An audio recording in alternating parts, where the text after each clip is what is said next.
ക്ലോയ്ക്ക് അവളുടെ മുത്തശ്ശിയെ ഒരുപാട് ഇഷ്ടമായിരുന്നു. മുത്തശ്ശി ജൂണിന് ഏറ്റവും നല്ല കുക്കീസും മൃദുവായ പുതപ്പുകളും ഏറ്റവും രസകരമായ കഥകളും അറിയാമായിരുന്നു. പക്ഷേ ചിലപ്പോൾ ഉറങ്ങാൻ പോകുമ്പോൾ ക്ലോയിയുടെ വയറ്റിൽ ഒരു ചെറിയ ചിത്രശലഭം പറക്കുന്നതുപോലെ തോന്നുമായിരുന്നു. അമ്മേ, ഒരു വൈകുന്നേരം ക്ലോയി അമ്മയുടെ കയ്യിൽ പിടിച്ച് പതിയെ ചോദിച്ചു, ശനിയാഴ്ച മുത്തശ്ശിയുടെ വീട്ടിൽ ഉറങ്ങാൻ പോണോ? എനിക്ക് മുത്തശ്ശിയെ ഒരുപാട് ഇഷ്ടമാണ്. പക്ഷേ അവളുടെ ശബ്ദം നേർത്തുപോയി.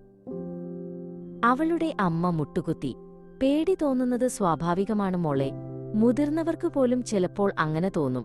നിന്റെ ഇഷ്ടപ്പെട്ട ടെഡി ബെയർ, ബാർനബി, നിന്റെ പ്രത്യേക നക്ഷത്രവിളക്ക് എന്നിവ പാക്ക് ചെയ്താലോ? ഉറങ്ങുന്നതിനു മുൻപ് ഞങ്ങൾ നിന്നെ വിളിക്കുകയും ചെയ്യാം.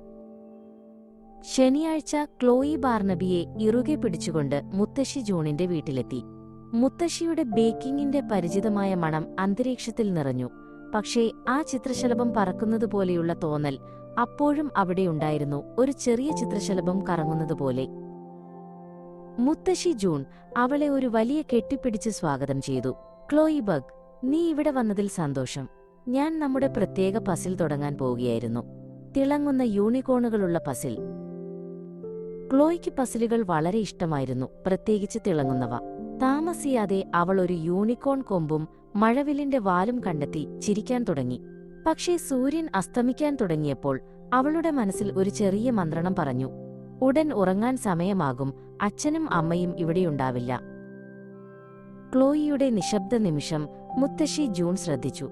രസിക്കുന്നുണ്ടോ എന്റെ ചെറിയ പസിൽ മാസ്റ്റർ? അവൾ പതിയെ ചോദിച്ചു.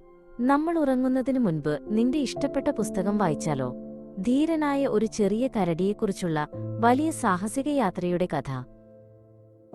മുത്തശ്ശി ജൂൺ വായിക്കുമ്പോൾ ക്ലോയി ഏറ്റവും മൃദുവായ പുതപ്പിനടിയിൽ ബാർനബിയെ അരികിൽ വെച്ച് ചുരുണ്ടുകൂടി. കഥയിലെ ധീരനായ ചെറിയ കരടി ചെറിയ വിഷമങ്ങളെപ്പോലും നേരിടാൻ കഴിയുമെന്ന് അവളെ ഓർമ്മിപ്പിച്ചു. അവൾക്ക് സുരക്ഷിതത്വവും ആശ്വാസവും തോന്നി. അടുത്ത ദിവസം രാവിലെ ക്ലോയി പാൻകേക്കിന്റെ മണം കേട്ടുണർന്നു. ജനലിലൂടെ സൂര്യപ്രകാശം തെളിഞ്ഞുവന്നു. അവൾ രാത്രി മുഴുവൻ ഉറങ്ങി. ആ ചിത്രശലഭം പറക്കുന്നതുപോലെയുള്ള തോന്നൽ പൂർണ്ണമായും ഇല്ലാതായിരുന്നു.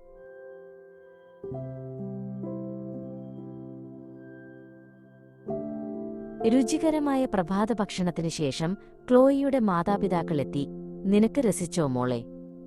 അവളുടെ അമ്മ ചോദിച്ചു. ക്ലോയി അവളെ ഇറുകെ കെട്ടിപ്പിടിച്ചു. എനിക്ക് പേടിയേ ഉണ്ടായില്ല. എനിക്ക് വീണ്ടും ഉടൻ വരാമോ മുത്തശ്ശി ജൂൺ? മുത്തശ്ശി ജൂൺ പുഞ്ചിരിച്ചു.